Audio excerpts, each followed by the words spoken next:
Hello friends, এটি এমন একটি প্রতিলিপি যেখানে অনপ্যাসিভের এমন একজন সমর্থক রেড ফার্নের কাছ থেকে একটা প্রেরণামূলক বার্তা।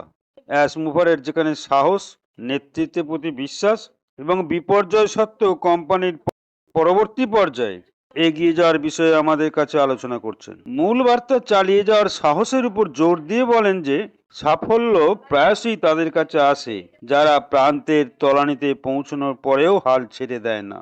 তারা বলে যে সাহসই মানুষকে আলাদা করে এবং অভিজ্ঞতার সাথে তাদের আবার বুদ্ধিমানভাবে চেষ্টা করার সুযোগ দেয়। হয়তো তাই। তা বলে কি আবার প্রতিশ্রুতি পাওয়ার জন্য 7 বছর অপেক্ষা করতে হবে? ডেড স্যার অনপ্যাসিভ এবং অ্যাজমুভারের সম্পর্কে সমালোচনা এবং সন্দেহের কথা বলছেন। কিছু লোক প্রশ্ন তুলছেন, কেন তাকে আবার বিশ্বাস করতে হবে, বিশেষ করে যখন তার এবং কোম্পানির লোকেদের অতীতের ভুলে আবার সামনের দিকে তাকাতে বলছে। হয়তোবা আবার প্রতারিত হতে হবে। অতএব রেড স্যার বা কিছু লোকের প্রতিক্রিয়া, অ্যাশকে বিশ্বাস করা একটি ব্যক্তিগত পছন্দ নাও হতে পারে, কিন্তু রেড স্যার বলছেন ব্যক্তিগতভাবে কোনো ব্যক্তির চেয়ে তার দৃষ্টিভঙ্গিতে বেশি বিশ্বাস করা উচিত।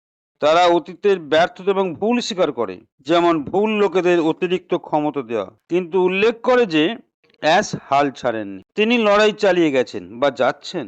পরবর্তী পর্যায়ে এগিয়ে যাওয়া নিয়ে অনপ্যাসিভের আসন্ন পর্যায়ের ব্যাপারে রেড ফার্ন উত্তেজিত এবং বিশ্বাস করেন যে এটি অনলাইন ব্যবসায়িক দৃষ্টিপট পরিবর্তন করতে পারে, বিশেষ করে সম্পদ বন্টন এবং ব্যবসায়িক মডেলের ক্ষেত্রে পরামর্শ দেন যে যারা এই নতুন পর্যায়ে শুরু থেকে সাহস নিয়ে ব্যবসার সাথে লেগে থাকবেন তারা সবচেয়ে বেশি উপকৃত হবেন। সংশয়বাদীদের সমালোচনা করে রেড বলেন যে যারা কেবল অপেক্ষা করে দেখবে তারা সাহস দেখাচ্ছে না এবং একই সুবিধা পাবে না। তারা এটিকে সংশয় বা দৃষ্টিভঙ্গি বা সাহসিকতার অভাব হিসেবে চিত্রিত করে।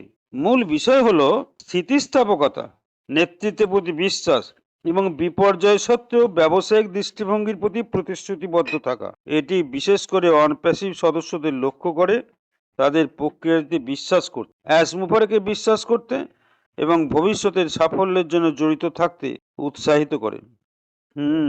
আমরা তাহলে আবার বিশ্বাস করতে শুরু করে অপেক্ষায় থাকি। পূর্ব অভিজ্ঞতার কিছু লোকের জন্য ভুল আর আমরা দেখব না। আমরা আবার দ্বিতীয় পর্যায়ে জড়িত থাকতে বিশ্বাস করি। আপনার সমর্থনও আশা করি। ধন্যবাদ।